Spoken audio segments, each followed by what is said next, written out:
So it's preparing to setting up your YouTube live.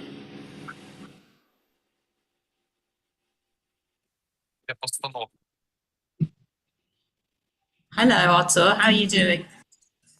Hi, Deborah. I'm all right. Hello from a rainy Novogrudok today. Okay, so first of all, hold on. I've got a.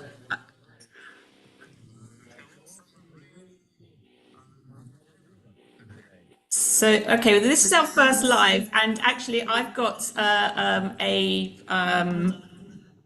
feedback issue going on. So hang on, let me see what I can do here because we've never done this before, and it's very exciting.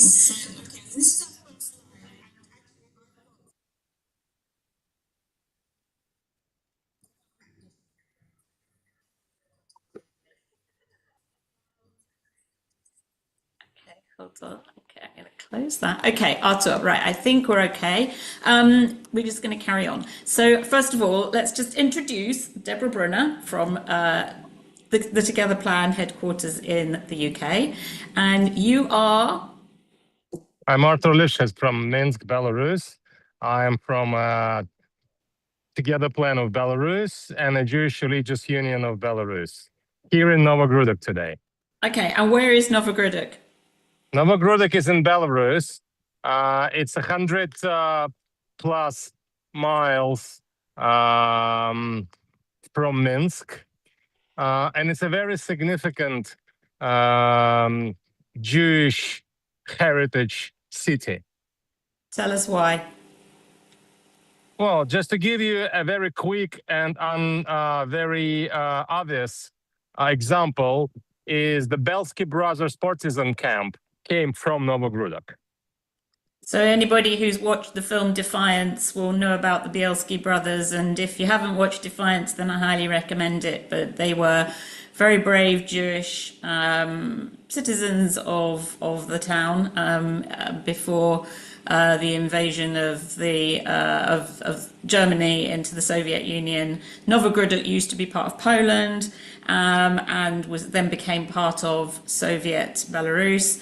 And the Bielski brothers basically created a partisan camp and saved over 1,200 people. So, bit of background, bit of history. So, why are you in Novogrudok today? It's lovely weather there, by the way. The weather is lovely. You can put your bathing suit on and swim in a pond, and it's quite nice. I mean, sun is not here yet, but it's coming. It's coming on the next plane. You know, there's an old joke about the new Russian oligarch who stands on the beach, plus 35, in his ski equipment and looking in the sky. And the people in bathing suits are walking around. I said, why are you standing here? What's going on? He said, the snow is coming on the next plane. So the same here. The sun is coming on the next plane. Yes, I'm in Novogrudok today together with the executive director of the Jewish Religious Union, Vasily, and we been in the meeting with the mayor of Novogrudok discussing our project, our collaborative project with the Together Plan, Jewish Religious Union, Foundation Mir, and Novogrudok municipality. And the project is the Belarus Holocaust Museum. Belarus Holocaust and Resistance Museum. And the building you can see behind me is the building, one of the first buildings where the museum is going to be hosted. So is there a Holocaust museum in Belarus at the moment? No, there is no Holocaust museum in Belarus. Okay, how many Jews were killed in Belarus during the war? There are different figures, but all the figures go around 1 million Jews that were killed on the territory of Belarus during the Holocaust. And there isn't yet a Holocaust museum, but there's going to be, which is very exciting. There's going to be one, correct, Deborah?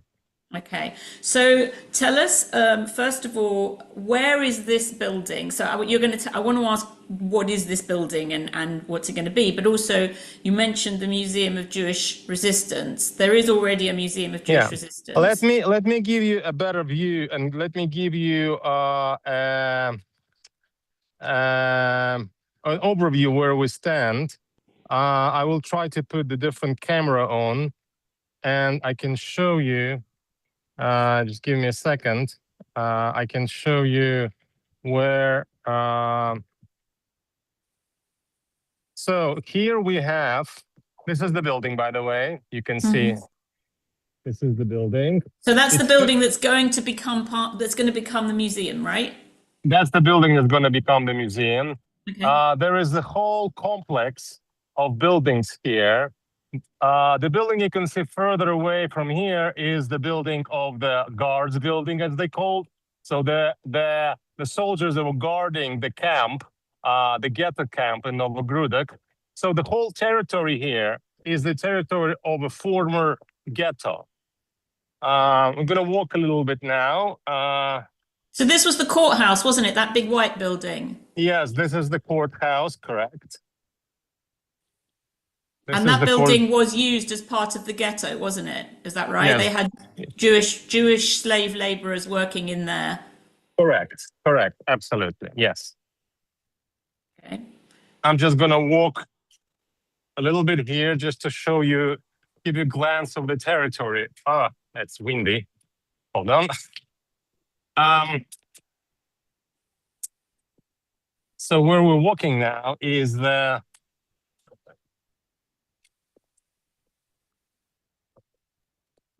So that's the approach path to the Museum of Jewish Resistance. I recognize that because I've been there.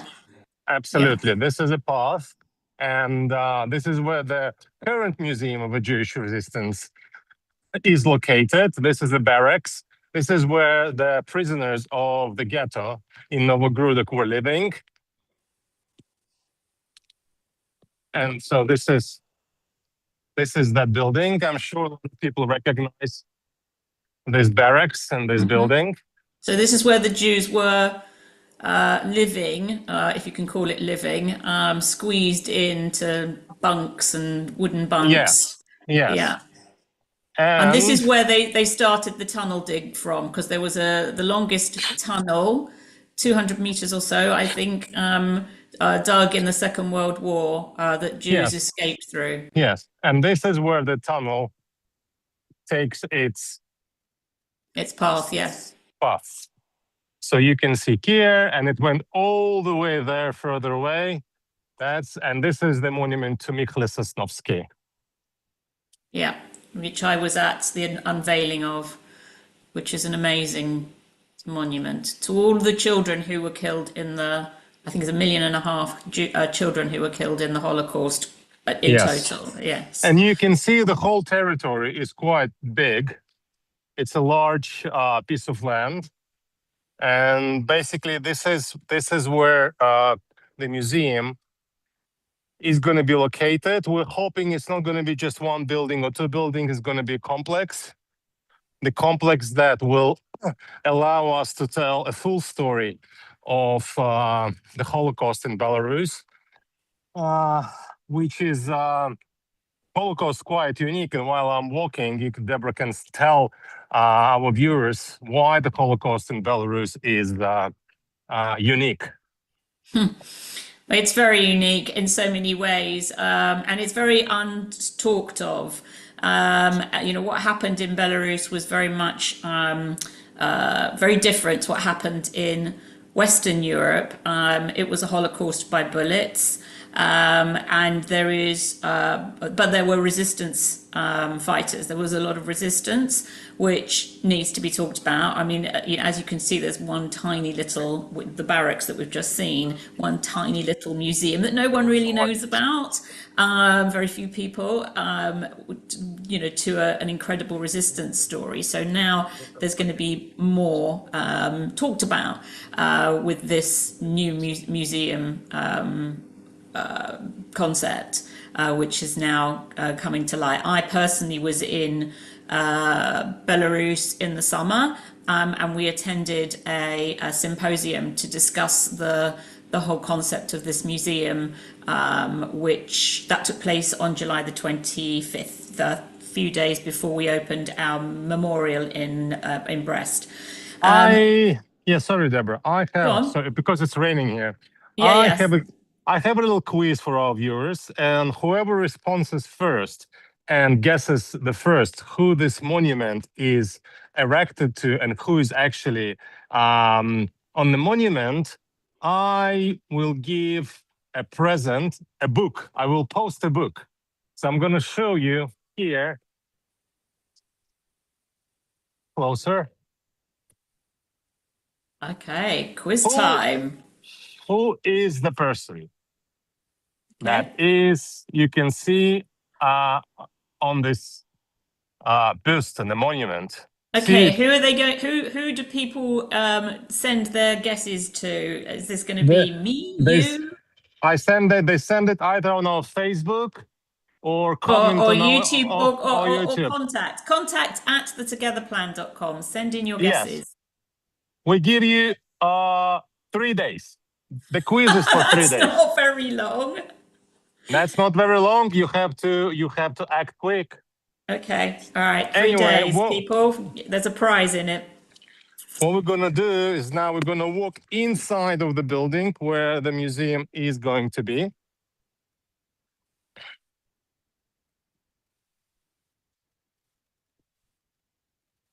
So while you're walking in, you were out in the forest this morning, is that right?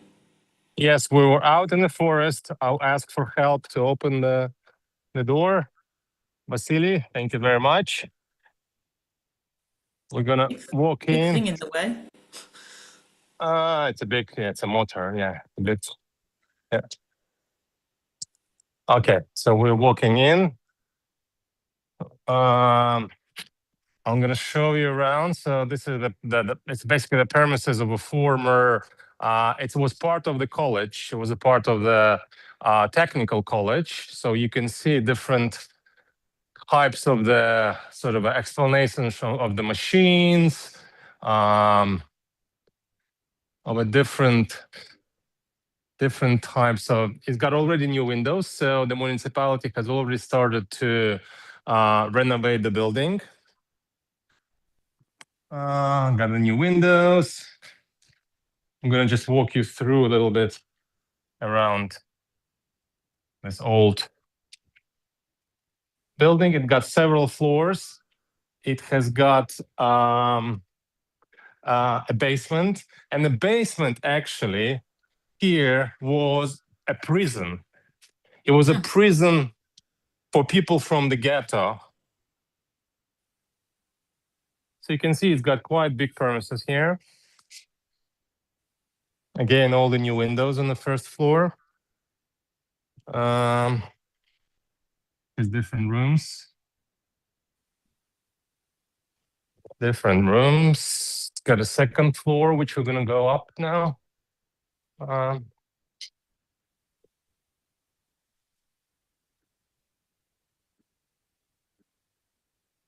So the whole building's going to be renovated, restored. Yes, the whole building is going to be renovated. Whole building is going to be restored, and the whole building is going to be a building of the Holocaust and Resistance Museum. Amazing. Really amazing. Absolutely fascinating. So really the beginnings of the whole that's right. complex. And it goes up again. Wow. Yes, it goes up a little bit more. It's facing the street. Just to give you, it's quite big building. So I'm going to walk, and you can see that I'm walking further away. This is Yeah, the it's a really room. big room. Yeah. This is one of the rooms. It's around probably 80 square meters, or maybe 100. And it's quite a big room, and there are many rooms like that. So we will have an opportunity to have a lot of information here, a lot of information on the museum, a lot of information about the Holocaust in Belarus. And we've just started to work with the team, international team, on the concept of the museum, and we will be keeping you updated on the developments with the museum. Can I just ask you, before we bring this to a close, and really thank you for showing us around, it's fascinating. So, how many ghettos were there in Belarus? In Belarus, there were 496 ghettos. Okay, It's hard to and imagine. yeah, it is It's hard very to difficult. It's hard to imagine, but the ghetto were in every village, in every town. Sometimes there were several ghettos, like in Minsk, and there's a large number of the ghettos. And I'm gonna give you a bit of a sort of a information that we will be giving you a little later, but we are about to finish and to publish 7 books about all 496 ghettos in Belarus. So watch our lives, watch our Facebook and YouTube, and you're gonna see when we publish this book, and you're gonna see this book out. Yeah, which is amazing. So really lots of hidden history and the fact that that book and all that research that's been done by Vladimir Melnitsky, and if you didn't read my article in last month's the Together Plan newsletter, you can find it on our website with Vladimir, because I interviewed him in Minsk in August. We're so lucky to have him as part of our team because, all of that research can be used for content for the museum, which is incredible, actually. So the stars are lining up. So I think on that note, Artur, how can people get involved? How can people support this? Take part in our events, support our projects. And Deborah, by the way, are you doing anything in London? Any events shortly? What's going to be Well, happening with I've it? got Together to plan. learn how to pickle. So if you want to pickle like your ancestors did, it's on our events page on the website. So, and I'm running that. So, and actually, if you're not in the UK, I'm going to be doing it again. That's the pickling workshops on November the 23rd in person in North London. Well, sort of North London in Watford. And on December the 7th, I'll be doing it online. So anyone can join as long as the timing works. And we have a very interesting event coming Sunday at the Minsk Heritage Center, named after Polina Dobkina.